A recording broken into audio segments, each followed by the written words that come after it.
감사합니다.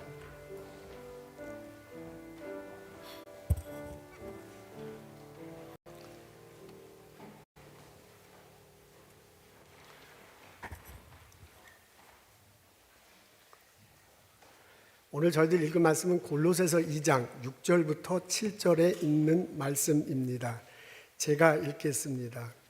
그러므로 너희가 그리스도 예수를 주로 받았으니 그 안에서 행하되 그 안에 뿌리를 박으며 세움을 받아 교훈을 받은 대로 믿음에 굳게 서서 감사함을 넘치게 하라. 아멘.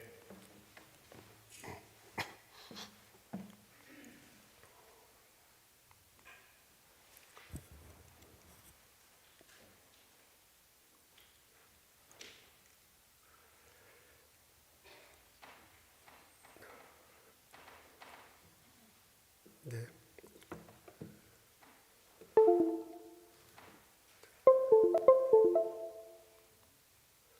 됐군요. 수 앵퀴스트라는 분이 계십니다. 이분이 UCLA의 여자 소프트볼 감독이셨습니다.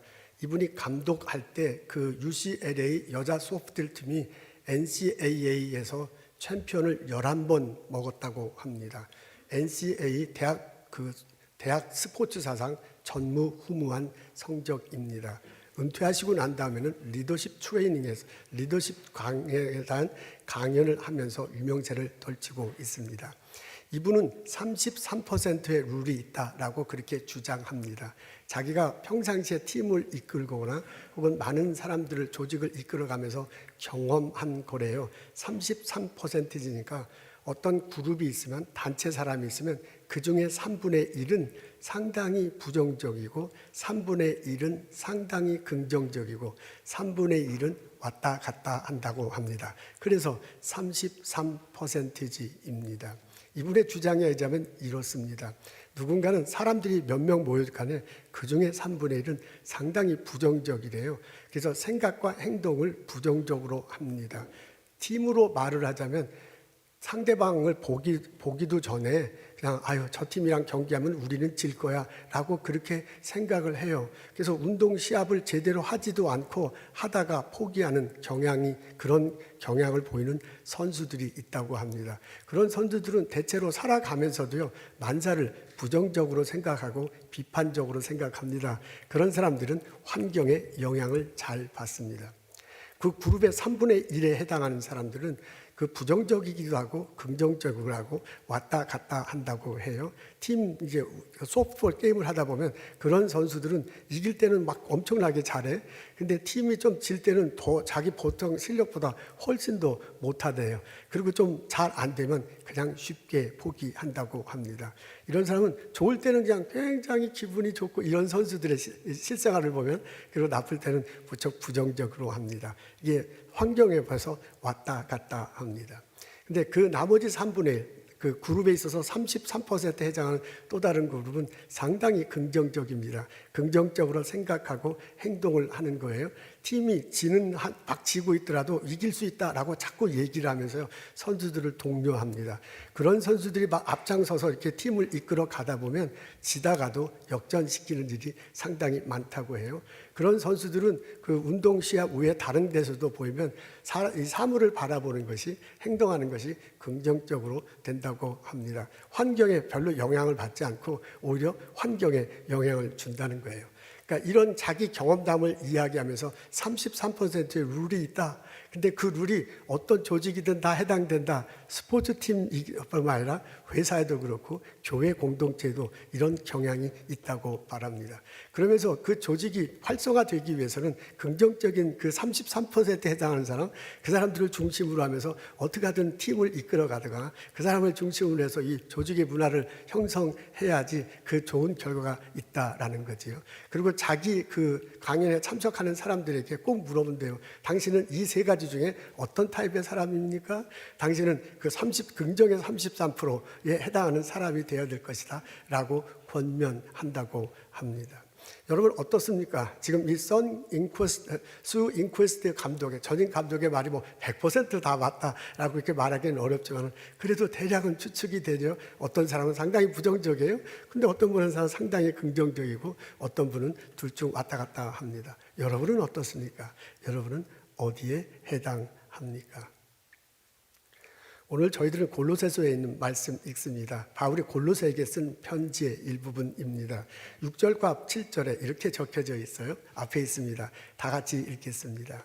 시작. 너희가 그리스도 예수를 주로 받았으니 그 안에서 행하라.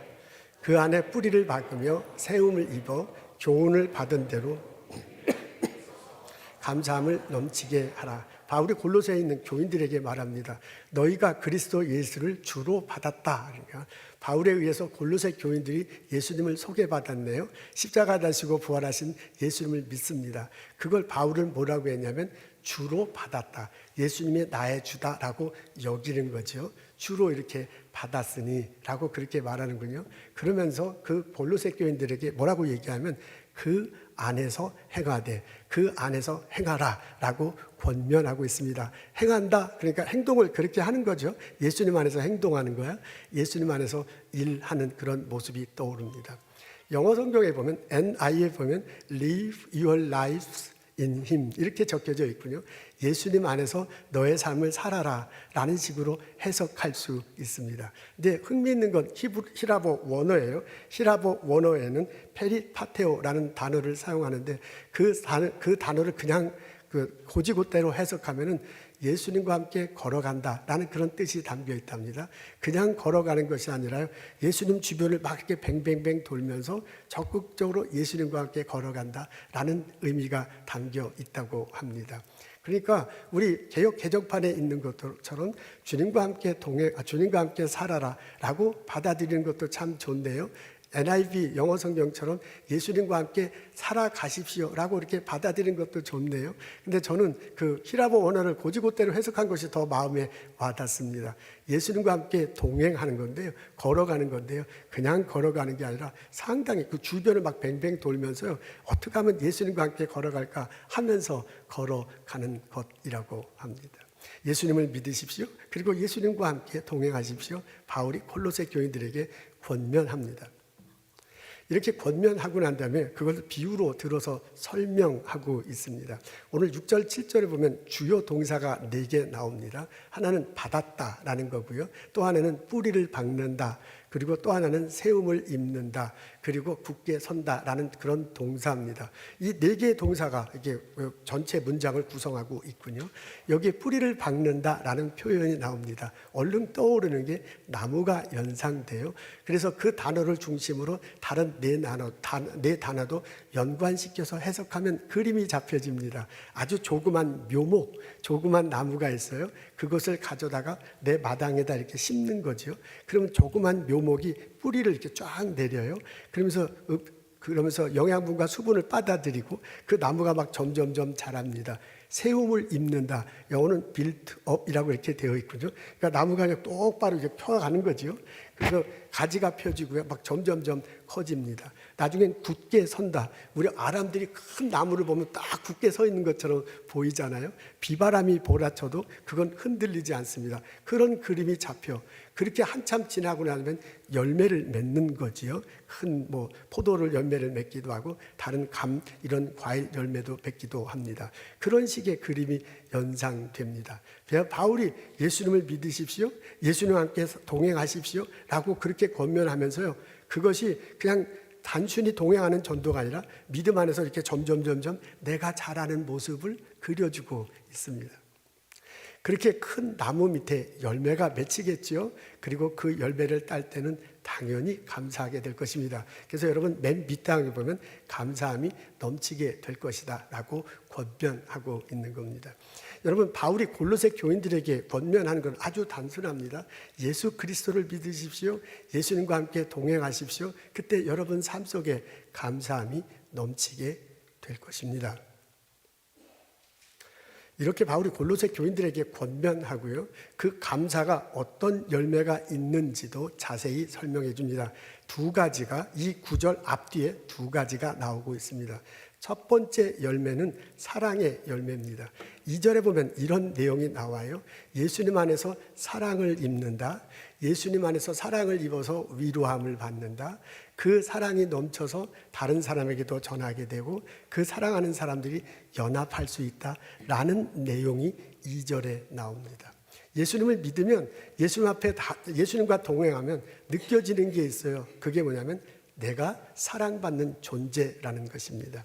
예수님의 삶과 예수님의 사역을 보면 사랑이라는 단어로 딱 설명할 수 있습니다. 그분이 이 땅에 오셨군요. 하나님의 아들이 인간의 육신의 몸을 입고 오셨대요. 근데 왜 오셨는가? 성경이 불러가는 하나님이 우리를 사랑하사 나를 사랑하기 때문에 이 땅에 오셨다고 합니다. 그분이 십자가에 달려 돌아가셨네요.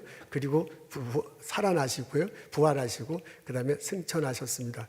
그 죽음의 고통을 왜 겪고 그 죽음의 고통을 왜 하셨는가요? 우리들에게 구원의 길을 열어주시기 위함입니다. 그 때문에 내 죄가 용서되고 그 때문에 내가 의롭게 될 수 있습니다. 그런 일들이 왜 일어나요? 그분이 나를 사랑하기 때문에 그렇습니다. 누가 나를 위해서 죽을 수 있어요? 아무도 나를 위해서 죽기는 정말 힘들어. 근데 예수님이 나를 위해서 죽었다고 말하고 있군요. 그것을 내가 믿으면 느껴지는 게 있어요. 그 예수님이 나를 사랑하는구나. 나는 예수님의 사랑받는 존재입니다. 그런 사랑을 듬뿍 받는 존재죠. 그렇게 예수님을 믿으면 믿을수록 예수님 앞에 동행하면 동행할수록 예수님 사랑이 내 안에 막 이렇게 쌓여. 그리고 예수님 안에서 막 쌓이면서 넘치게 돼요. 그 넘치는 것이 다른 사람에게 영향을 미쳐요. 내 마음에 이렇게 쌓이는 것이 바깥으로 드러날 수밖에 없어요. 좋은 일이 막 생기는데 바깥으로 나와서 좋은 영향을 미칠 수밖에 없습니다. 그걸 수 엔쿠이스트는 뭐라고 하면 긍정의 에너지가 표출되는 거죠. 내 마음속에 막 긍정의 에너지가 표출돼서 다른 사람에게 영향을 준다라고 그 사람은 그렇게 리더십 트레이닝에서 가르치고 강연하고 있더군요. 근데 이게 바울은 뭐라면 너가 사랑받는 존재라는 걸 자꾸 느끼면 그 사랑이 막 넘쳐서 다른 사람들에게도 같이 가게 될 거다 그런 얘기죠. 이러면 내 옆에 있는 사람도 영향받습니다. 그 사람도 예수님에 대한 믿음이 점점점 많아지고 예수님 앞에 가까이 갈수록 자기도 사랑받는다는 것을 느껴요.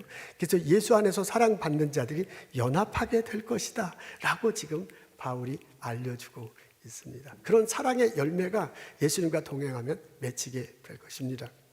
바울이 이런 권면을 하면서 골로새 교인들이 이단을 물리치시기를 원했습니다. 그 골로새 교회는 이단의 가르침이 있었습니다. 영지주의적인 가르침을 말하는 사람도 있었고요. 극단의 금욕주의에 젖어 있는 사람도 있었고요. 그 다음에 천사를 숭배하는 사람도 골로새 교회 안에 있었나 봅니다. 그렇게 사람들로 인해서 교회 분위기가 자꾸 막 흐트러지는 거예요. 그 사람들이 아니다, 그게 틀렸다. 그러니까 수 엔코이스트 그 감독의 표현에 의하면 그냥 자꾸 그냥 부정의 에너지를 막 흐트러 놓는 거예요. 그 소식을 듣고 지금 바울이 골로새 교인들에게 편지를 쓰는 거거든요. 예수님을 믿어라. 그리고 예수님의 사랑을 느껴라. 그리고 그 예수님 안에서 사랑의 열매를 체험하라 라고 그렇게 말합니다. 내가 예수님을 믿고 예수 안에서 내 자신의 존재감을 찾고 예수 안에서 내가 이렇게 점점점 커가게 된다면 당연히 그것이 막 옆 사람에게 전해질 거 아니에요. 교회 다른 사람들도 막 전해져요. 나하고 김 집사님과 이 집사님이 예수님 사랑 안에서 서로 막 하나가 되는 거예요. 그러다 보면 이단이 들어올 힘이 없는 거죠. 이단의 틈이 들어올 것을 그냥 당연히 교회 안에서 이단의 멀리침은 분리칠 수 있을 거다라는 그런 뜻입니다. 그런 의미에서 사도 바울이 권면하고 있는 겁니다. 여러분, 이런 권면은 오늘 사는 우리들에게도 은혜로 참 다가옵니다. 우리가 예수님을 믿을 때 사랑의 열매가 맺힌다. 내가 예수님 앞에서 건강한 존재다. 사랑받는 존재라는 것을 알게 되면 내가 내 자신을 사랑할 수 있어요. 누가 나한테 뭐라고 하든 나는 나 자신을 사랑해. 예수님이 나를 주기 위해서 죽으셨는데 나는 예수님의 사랑받는 존재인데 라는 생각을 하면 내가 스스로 나 자신을 사랑하게 됩니다. 대답, 앤서라는 책이 있어요. 존 아사라프라는 사람이 지었고 머레이 스미스라는 분이 공동 저자이군요. 해답, 대답이 아니라 해답, 한국어 제목은 해답입니다. 저는 그 책은 직접 읽지 못하고 그 책의 요약본을 읽었습니다. 이 두 분이 이런 주장을 하고 있더군요. 사람이 태어나서 17살 될 때까지 너는 할 수 없다라는 말을 15만 번 정도 듣는다고 합니다. 평균 15만 번 정도 듣는데요. 그리고 너는 할 수 있다라는 그 긍정의 언어를 평균 5천 번 듣는다고 합니다. 아니 어떻게 해서 이런 통계를 잡고 평균적으로 사람들이 이렇게 할 수 있는가까지는 그 책을 직접 보면 나오겠지만 뭐 저는 직접 보지 못하고 요약본만 읽어서 그렇게까지는 몰랐어요. 근데 어쨌든 이분들도 다 책을 낸 거니까 어떤 근거는 있는 거죠. 15만 번은 17살까지 너는 할 수 있다, 넌 잘 될 거야, 그런 소리를 듣는데요. 근데 안 될 거라는 소리를, 부정의 언어를 엄청나게 많이 듣는 거야. 긍정의 언어, 너 잘 될 거다라는 건 5천 번밖에 듣지 못하네. 30대 1이야. 그러니까 이분이 어떤 근거로 이런 통계를 냈는지는 잘 모르지만 가만히 생각해 보면 우리들도 그래. 자녀를 대할 때, 옆 사람을 대할 때 잘한다 막 이렇게 격려하기보다는 너 못한다 그건 아니지만 약간 부정의 언어를 더 사용할 때가 많습니다. 그래서 아이들이 자라면서요, 부정의 언어가 이 안으로 들으면서 안으로 이렇게 쌓인대요. 그리고 쌓이면서 자기도 모르게 그 안에 이렇게 갇혀 사는 거예요. 그러다가 이제 대학생이 되고 청년이 되고 성인이 돼서 다 어른들을 만나잖아요. 나도 어른이 되고 이 사람이 어른이 되면서 서로 부딪히면서 살아가는 거야. 이 사람과 이 사람이 동료로 돼서 서로 막 얽혀서 일하는 거예요. 그러다 보면 나하고 저 사람이 자연히 비교하게 되고요. 비교해서 내가 항상 저 사람보다 낫기보다는 못할 때가 많잖아요. 그렇게 되면 내 속에 까였던 부정적인 언어가 막 다 되살아난대요. 그러면서 자기를 형성하게 된대요. 나도 모르게 엄마 아빠한테 계속 들었던 거, 너는 안 돼, 너는 못해, 그렇게 하면 안 되는 거야, 어쩌다 그게 될 수 있겠어 라는 게 자꾸 생각나면서 자기도 모르게 자기를 그렇게 아이덴티파이 한다는 겁니다. 그러니까 놀랍게도요, 많은 사람들이 이렇게 어렸을 때 들었던 부정의 언어들이 쌓여서 자기를 건강하지 못하게 본다는 게 이 사람의 주장이에요. 그래서 그분들이 뭐라고 하냐면 그런 사실을 알고 그거를 끊어야 돼. 내가 내 스스로에게 긍정의 언어를 자꾸 이렇게 심어주도록 애를 써야 한대요. 그래서 나를 부정의 언어는 씻어버리고 긍정의 언어를 자꾸 심어주고 내가 건강한 자아생을 살아야 한다는 게 이분의 주장이에요. 그러고서 써 있는 걸 보니까 이렇게 내가 자꾸 부정적으로 생각하다 보면 끼리끼리 그런 사람들끼리만 모인데 싫어하고 비판하고 비난하는 사람들이 자기도 모르게 그런 사람들에게 자꾸 이렇게 몰려서 그렇게 살아가는 거야. 그걸 수 앵퀴스트 감독은 뭐라고 하냐면 그게 부정의 33%예요. 3분의 1에 해당하는 사람이 자기도 모르게 그렇게 살아가는 거야. 그래서 그런 조직이 있어서 팀 안에 그런 사람이 있으면 팀 이런 프로젝트 합시다 해본 적이 없는데 그거 안 될 거야. 맨날 그렇게 얘기해. 교회 안에서도요, 부정의 언어를 받고 하는 게 된다는 거예요. 그러니까 이 두 사람이 이걸 끊어야 된다. 내 안에 쌓여있는 부정적인 언어를 끄집어내야 된다. 그런 말입니다. 제가 그 글을 요약본을 읽어서 좀 자신은 없는데 어쨌든 그 글을 읽으면서 생각한 게 그렇구나, 이게 성경의 말씀이다. 그러니까 내가 아무리 긍정적인 언어를 내가 집어넣는다고 하더라도 그 자꾸 그런다고 해도 자기 암시가 뭐 되겠어요. 근데 성경을 읽으면 예수님을 믿으면 그거 막 느낄 수밖에 없는 거거든요. 그분이 나를 위해서 돌아가셨어. 왜 돌아가셨어? 나를 사랑하기 때문에. 누구보다도 나는 예수님의 사랑을 받는 존재거든요. 예수님 앞에서 나는 소중한 존재거든요. 그렇게 예수님을 바라보면요, 예수님이 나에게 덜어주는 사랑의 언어, 긍정의 언어가 막 나에게 쏟아요. 너 할 수 있어. 너 될 거야. 우리들 예수를 믿는다는 것은 소망을 갖는 거예요. 천국에 가서의 소망을 지금을 벌써 느끼는 거야. 그러니까 성경에는 소망과 긍정의 언어로 가득 차게 됐어요.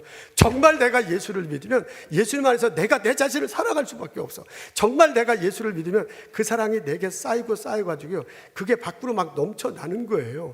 그렇게 수 앵퀴스트 감독의 표현을 하면 긍정의 에너지가 막 옆으로 벌어지고 다른 사람들에게 긍정의 에너지를 주면서 잘 될 거다, 막 이 팀이 지고 있더라도 이렇게 하면 역전할 수 있다라고 자꾸 밀어가는 선수 중에 하나가 될 거예요. 팀은 프로젝트를 할 때 언제나 항상 잘 될 수 있어요. 스몰 비즈니스를 할 때 언제나 항상 잘 될 수 있어요. 그런 때 있더라도 내가 정말 예수를 믿는다면, 내가 예수 안에서 사랑을 갖고 있는 사람이라면 이거 하나님께서 해결해 줄 거다 믿고 막 헤쳐나가면서 살아갈 수 있게 된다, 그 말입니다.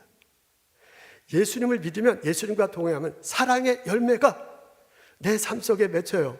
그래서 나의 언어와 행동에 있어서 그 수 앵퀴스트에 표현하면 긍정의 에너지가 나와요. 그리고 주변의 사람들과 더불어 행복한 삶을 살아갈 수 있습니다.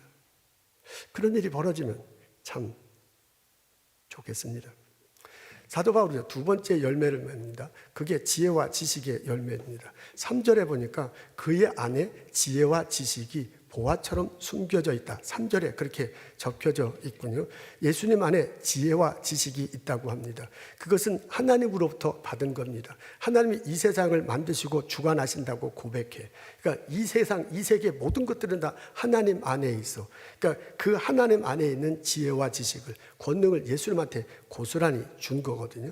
그 예수님한테 지혜와 지식이 있다고 합니다.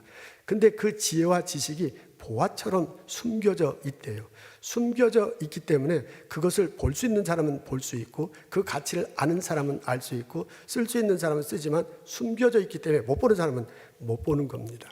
여러분, 다이아몬드나 금이 원래 그렇게 생긴 건 아니죠. 이게 땅 속에는 이제 광물로 이렇게 되어 있잖아요. 근데 이제 누군가는 그 다이아몬드 돌덩어리가 다이아몬드다, 보석이다, 이걸 가지고 사치품으로 사용하기 때문에 요새는 그런 것들이 과학기술로 막 사용하기도 하잖아요. 쓰임새가 굉장히 다양하잖아요. 근데 그 광물이 땅 속에 있을 때는 사람들이 알아볼 수가 없어. 보통 사람은 알아볼 수가 없죠. 그게 얼마나 가치 있는 것을 알지 못해. 근데 그걸 아는 사람이 있어. 그래서 어떻게 하든지 그걸 발견해요. 금을 캐내고 다이아몬드를 캐내잖아요. 근데 캐내고 나서는 그게 돌덩어리지, 그게 소중해 보이지 않는다고. 근데 그걸 이게 굉장히 가치 있는 거다 알고 잘 정제한다. 가공하죠.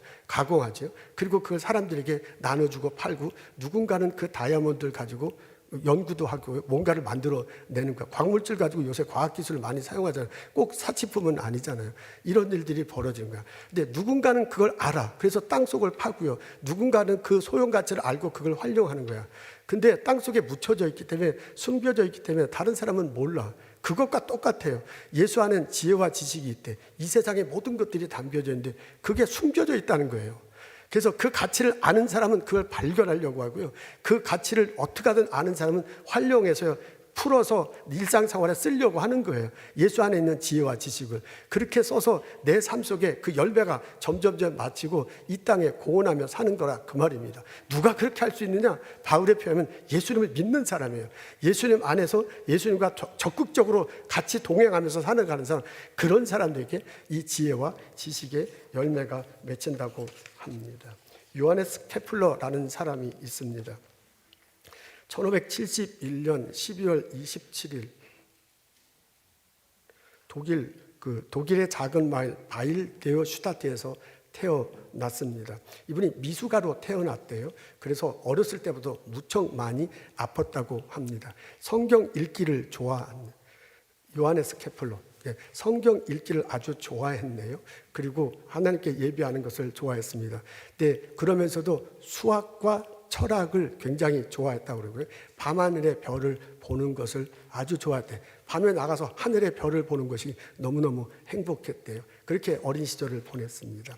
튜빙겐 대학교에 입학합니다. 당연히 신학을 전공하고요. 모든 사람이 그 사람이 목사가 될 줄 알았습니다. 근데 대학교 들어가면서 다른 분야의 공부도 이렇게 하면서 흥미가 이게 자꾸 바뀌는 거야. 어렸을 때부터 하늘의 별을 보는 게 너무너무 재밌었어요.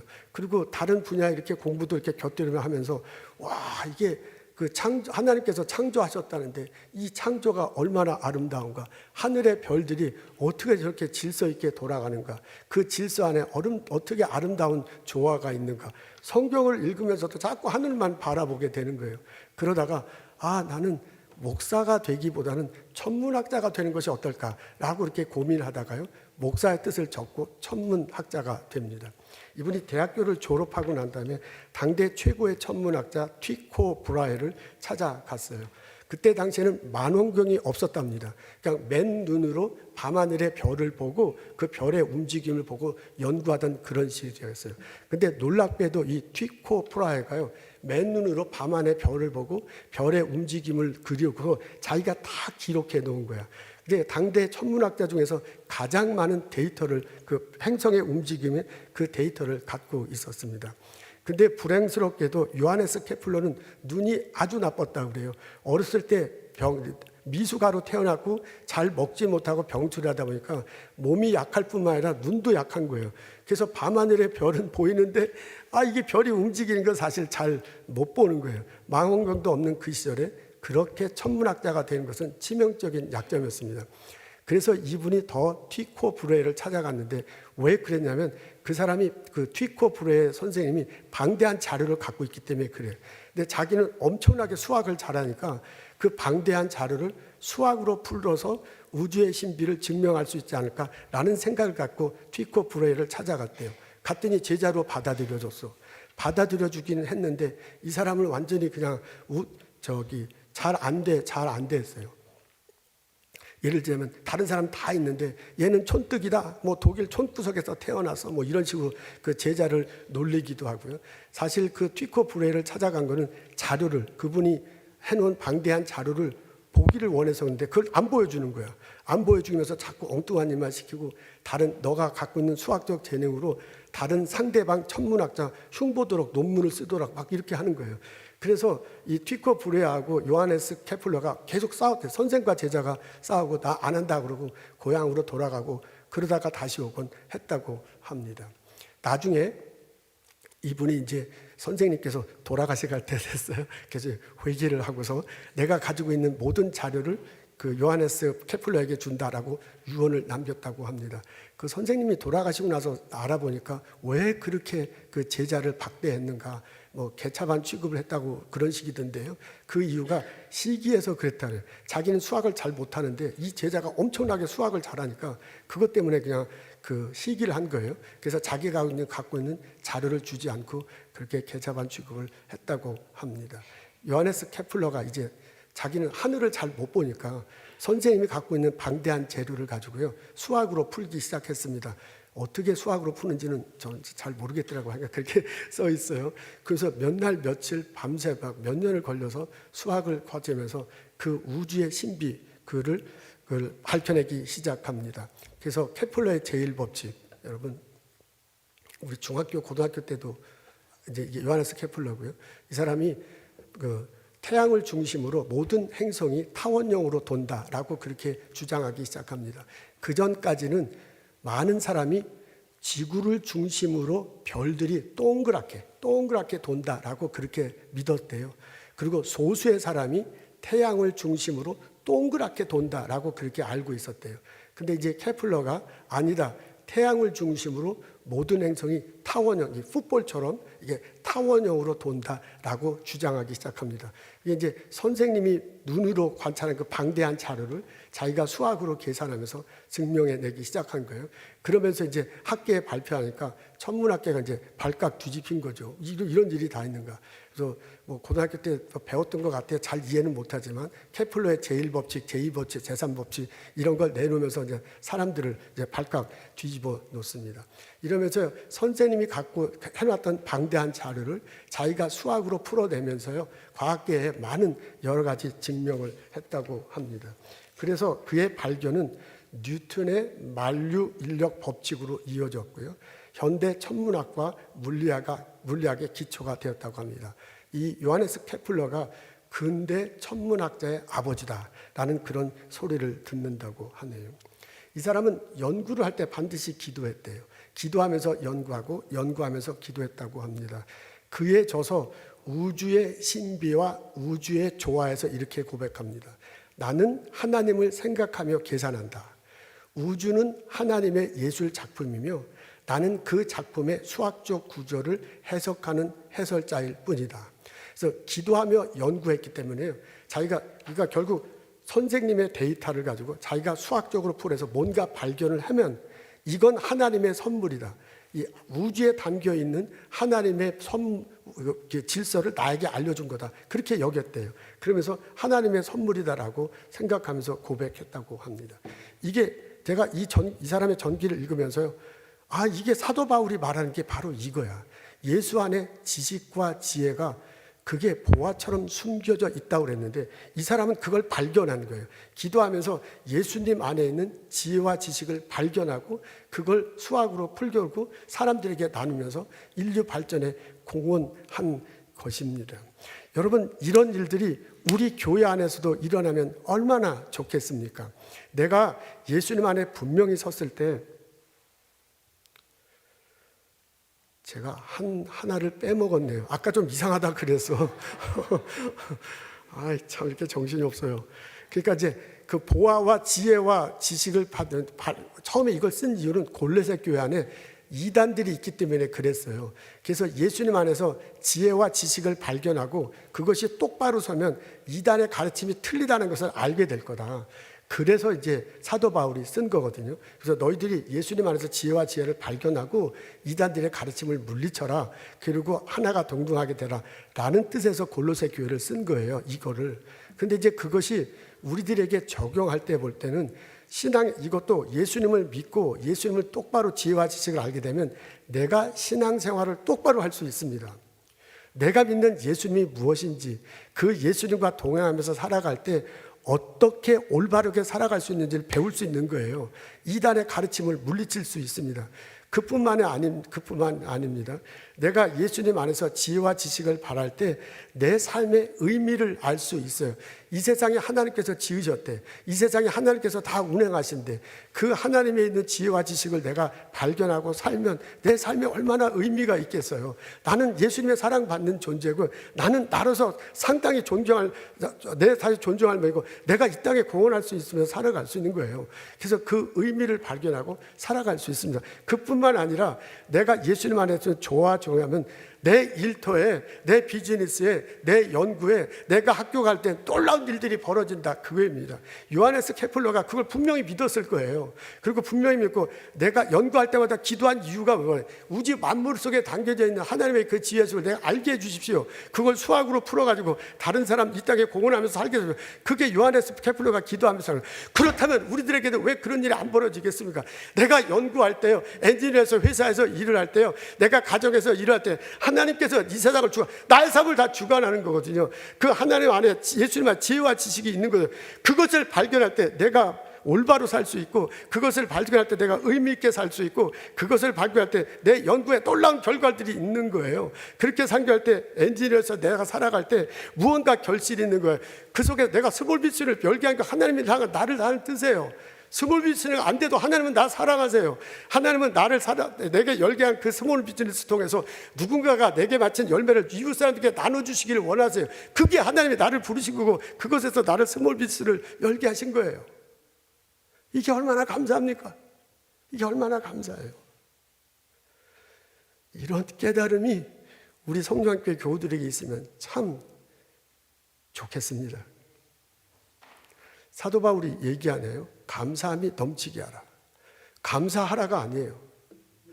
감사하게 될 것이다가 아니에요. 감사함을 넘치게 하랍니다. 이건 굉장히 긍정적인 의미예요. 너가 어떻게 하든지 감사함을 넘치게 하래요. 여러분, 농부가 감나무를 심어놓고서 자랄 거다. 가을이 몇 년 지나면 감나무는 열릴 거다. 라고 그렇게 감나무 심은 사람일 거고요. 몇 년 후에 감나무가 막 등실등실 열리는 거야. 그걸 꿈꾸고 어떻게든 막 뿌리를 내리게 하고요. 어떻게든 자라게 하고, 그냥 비바람 몰아칠 때 그냥 어머니까 엎어놓고, 그러면서 감나무를 키우고 해서 감나무를 많이 열매를 맺고, 그렇게 하라는 거예요.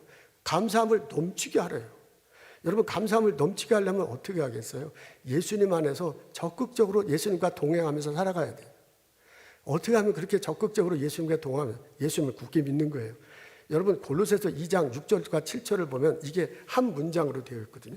그냥 보면 활자 단어와 문장밖에 안 보여요. 근데 지금 제가 한 것처럼 그 단어 하나를 묵상하고요, 이렇게 막 연결해 보면 이 단어들이 막 꿈틀꿈틀 거려요. 여러분, 이 단어가 그냥 그 활자로 된 게 아니에요. 이거 살아있는 거예요. 거기에는 예수에 대한 믿음이 있고요, 예수님과 동행하기 때문에 막 열매 맺히는 것이 막 눈에 보여요. 그 속에는 막 긍정의 에너지가 쏟아나는 거야. 이런 깨달음이, 이런 마음가짐이, 이런 삶이 우리들 삶 속에 일어나면 참 좋겠습니다. 예수를 구세주로 고백하십시오. 어떻게든 예수님과 동행하며 사십시오. 여러분 삶 속에 감사하는 열매가 감사하게 될 것이 덩실덩실 열리게 될 것입니다. 그 감사의 열매를 다른 이들과 나누며, 긍정의 열매를 나누며 이 땅에 공헌하며 살아가는 나와 여러분 되시기를 주님의 이름으로 축원합니다. 아멘. 하나님 돌보시옵소서. 어떻게 하든지 예수를 고백하고 예수님과 동행하면서 살고자 애쓰는 형제 자매들을 보시옵소서. 그 삶의 자리에 주님의 지혜와 지식을 더하여 주옵소서. 나의 가정에서 어떻게 예수님의 지혜와 지식으로 자녀들과 부모들과 살아갈 수 있을까 알려주시옵소서. 하나님, 나의 일터에서, 나의 스몰 비즈니스에서 어떻게 하면 이것을 활용하시길 수 있을까? 어떻게 하면 내 스몰 비즈니스에 오는 사람들을 사랑으로 섬기며 이 땅에 공헌하면서 살 수 있을까 알려주시옵소서. 하나님, 연구하는 과학자들 있습니다. 어떻게 하든 새로운 것을 발견하고 애쓰는 엔지니어들이 있습니다. 그들과 함께하여 주옵소서. 예수님 안에는 지혜와 지식을 주셔서 새로운 것을 발견하게 하옵소서. 통찰력을 주시고 창의력을 주시옵소서. 그들을 통해서 놀라운 하나님의 지혜가 현실화되고 이 땅에 공헌하며 하나님께 영광 돌리며 살아갈 수 있도록 인도하여 주옵소서. 감사할 걸 만들려고 애쓰며 그리스도 안에서 살아가는 저희들 되도록 주장하옵소서. 예수님 감사합니다. 예수님 이름으로 기도합니다.